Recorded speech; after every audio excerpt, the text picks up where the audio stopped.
Good morning, everybody. It tells me that we are live, and I'm going to believe it. I hope you are having a good Saturday morning here.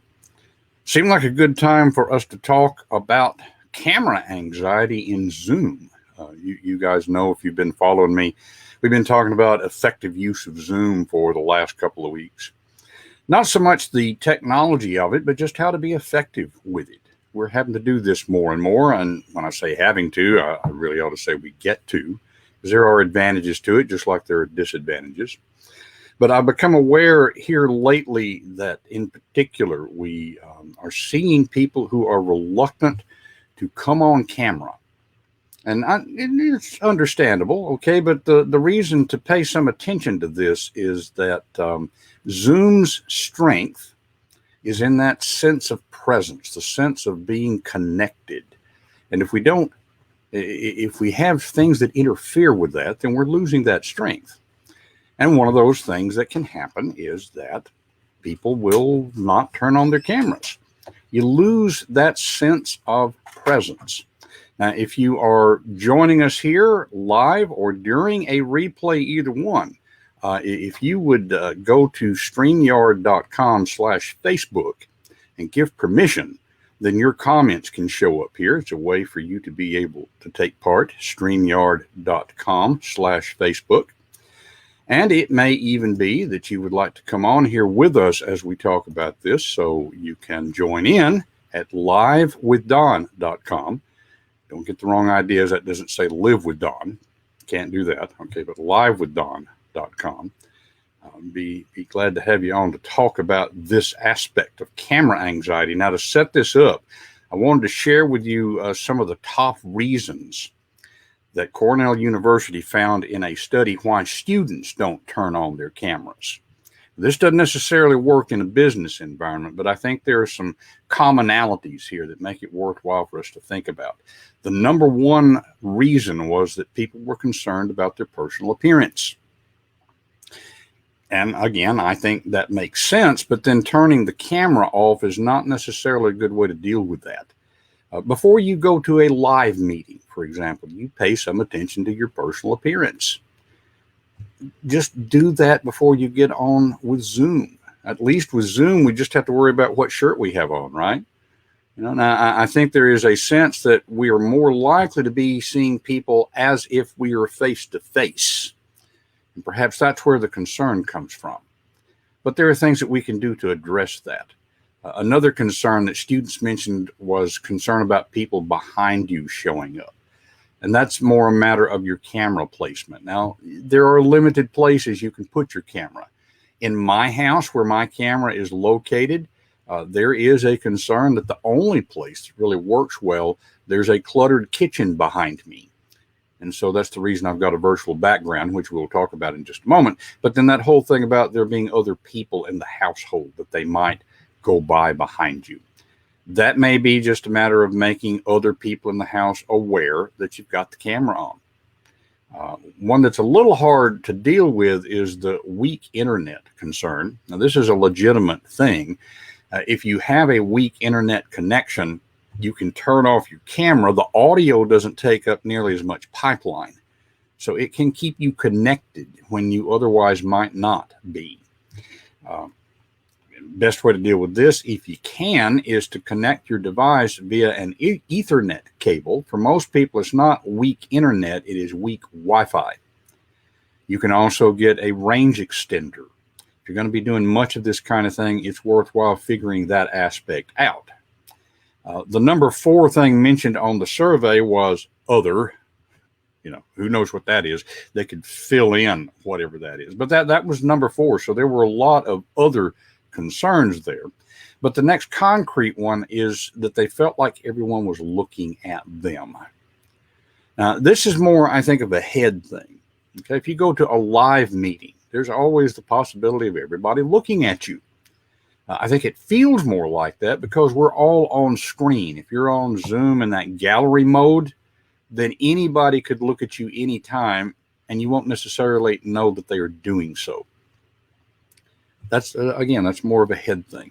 Recognize that most presenters who know what they're doing are going to force things into speaker view. You can do that by spotlighting somebody, which makes everybody's screen go to speaker view. You can turn off spotlight after that. It'll stay in speaker view. And then the only thing that most people are seeing is the speaker. Now, the speaker may need gallery view, but everybody else is not looking at you. There's also the aspect that most other people really don't think about us as much as we think they do. I don't mean to be critical, but this in and of itself is a sort of egotism. Okay, so that's more of dealing with how we're thinking about it up here. Let's make a little change here to our screen. And our next concern, people concerned about the room or the house, the background, especially among students. The reality is there are a lot of college students who are homeless. And so they don't want us to see where they are broadcasting from or where they're joining from. Again, understandable, and we certainly are not making fun of anybody's situation. I did mention that the only place I can put my camera, there is a cluttered kitchen behind me. It would be distracting as well as embarrassing. And so I have figured out how to use the background here to be able to kind of shield that. Okay. Another couple here is that folks are concerned about distracting other people. I guess they're afraid that, if I take a drink of my coffee, by the way, does everybody see my cup there made for just this kind of thing? That maybe I'm going to distract other people. Just be aware of what you're doing. Maybe turn your camera off for just a moment. And I've got one of my new friends that is on here, Erick. Rainey, I think I'm saying the last name right, Erick. I think he may have some insight into this. Let's bring Erick on. Hey, Erick, how you doing today? Hi, Don. Can you hear me okay? You're coming through good. Yes, thanks for joining us. Super. Yeah, it's my pleasure. Thank you for inviting me on. Indeed, indeed. Have you seen this same sort of thing where people are reluctant to have their cameras on? Yeah, and I've also seen presenters like yourself invite people to turn their cameras on because the energy is so much better in terms of energetic exchange, and you're going to get a better presentation from the presenter if your camera's on. It just stands to reason. That's a really good point. It helps the presenter. In my day job, I teach public speaking to college students. They think the idea would be if the room was empty. And all they have to do is experience a day when we have a lot of folks who are out sick and have that small group there to realize they really do need that interaction to do their best. So this is the same kind of thing, right? Yeah, absolutely. Yeah. Now, I got to wonder and see what you think about this. As I look at all of these, it looks to me like it's sort of like what I tell, again, students when we're dealing with so-called stage fright. There is no such thing as stage fright. It's actually a fear of humiliation. That also drives cheating in college, by the way. So fear of humiliation drives a lot of things. Does it seem to you like maybe all these things we have named, it's just coming down to that fear of humiliation? So what was the original fear that they think it is? Can you repeat that again, please? Yeah, the number one was concerned about personal appearance.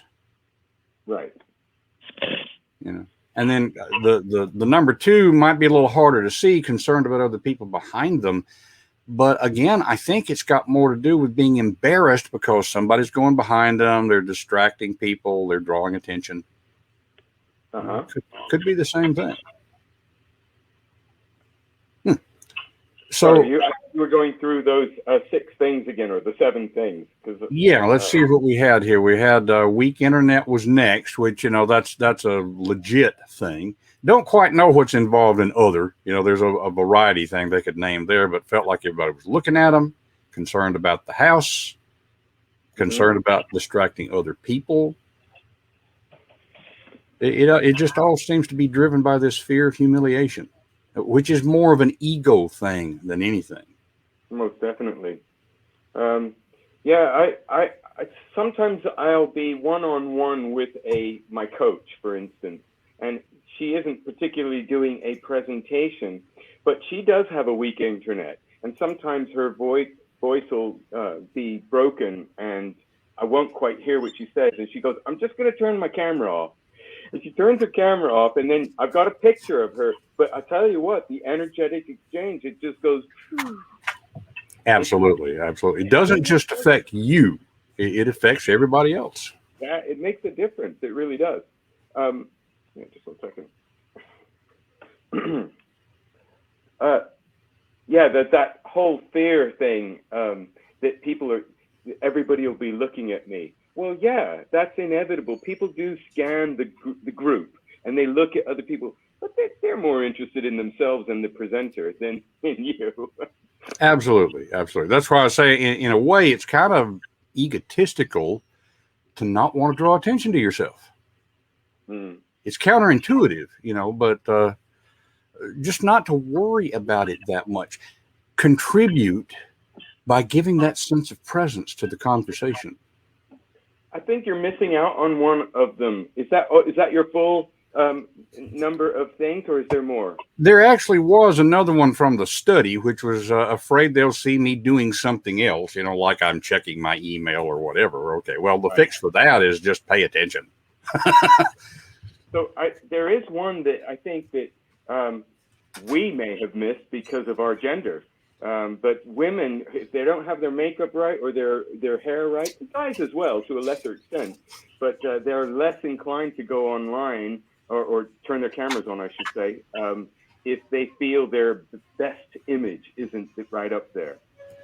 Right. It's I guess it kind of fits in with the study that number one was concerned about personal appearance. Now, academic study, they broke it down by gender and race and socioeconomic status and all that sort of thing. I'm pretty sure I could take a look and see that breaking it down by gender, what you're saying is exactly right.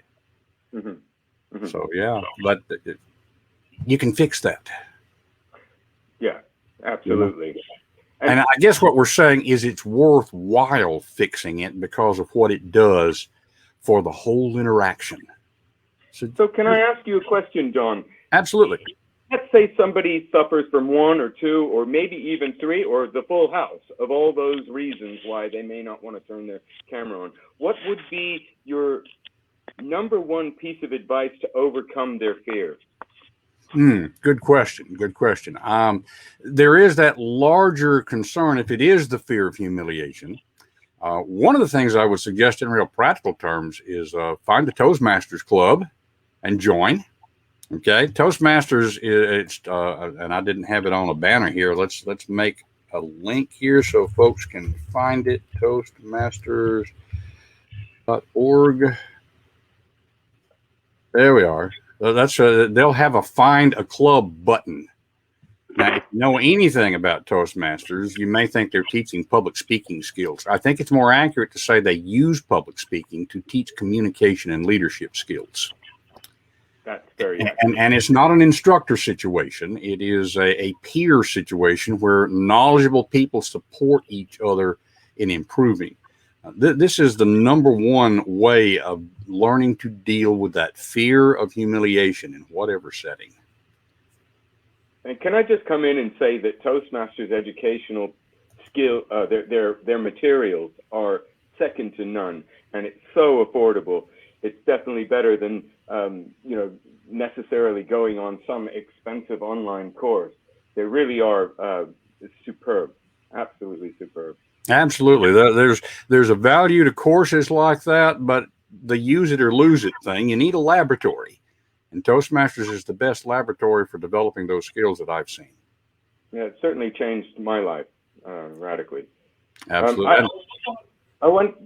Don, can I bring up another point? Yes, please do. So one of the concerns was people will see me doing something I shouldn't be doing on camera, like, eating or, I don't know, men repairing my glasses. It could be anything. I was in it was a Q&A session for a coaching program that I'm taking part in. And the presenter, who's very experienced and very seasoned and quite professional, she said, hey, guys, got a couple of minutes before we start. Go and get whatever you need to get and do whatever you need to do. Come back, and if you're eating, that's fine. If you're doing this, that's fine. She listed all these different things. She goes, just put your camera on. This is a relaxed session. She kind of like put everyone at ease, and I think that really helps. And they certainly, a lot more people turn their camera on at that point. Yeah, good point. And that's something that the presenter can do to just put people at ease. Just make it the norm. Just be normal. Yeah. That's one of the advantages of the live stream thing here. You know, we're just explicitly, we're casual, we're informal. So, well, and we are just a little bit over time here. Folks who are watching, we try to keep these things under 10 minutes if we can, because that's the limit of what we can put on LinkedIn. But we're already at 15 minutes, so that's fine. No problem. But I'm sorry. No. I'm very glad you came on, Erick. Remind me where in the world you are. I'm in Scotland right now, but I was born in New Orleans, and I also have been part of Toastmasters for many years and compete with them internationally. So I've been all kinds of places with them. Excellent. And so just to make that sideways point, there's Toastmasters in Scotland. There's Toastmasters all everywhere. Over 128 countries, I think. Yeah, absolutely. So you can find a Toastmasters club that'll meet at the time of day that you can get to. So be sure and check that out. Let you conclude your program and finish up however you need to do that. Okay. All righty. Well, I appreciate you being here, Erick, and truly thank you for coming on. The conversation really helps to serve the folks out there who are watching live right now, or who might be watching the replay. We've got a crawl going across the bottom of the screen here that would get you a handy little guide to reduce your anxiety a bit with Zoom. It gets you're not getting a pair of shorts. Okay, get shorts is getting a list of the shortcuts, the keyboard shortcuts, so that you can quickly turn your camera on, turn it off. Maybe if you need to scratch or something, turn the camera off for just a second and then turn it back on. Okay, that's easy to do with the shortcuts. So if you'll go to bit.ly/getshorts, it does matter about the capitalization, capital G, capital S. Then that will help you to use Zoom more confidently. We'll be doing more of these where we're focusing on effective communication in general, but especially focusing on being effective in virtual conferencing. And hope you can come back and be with us again. For now, take care.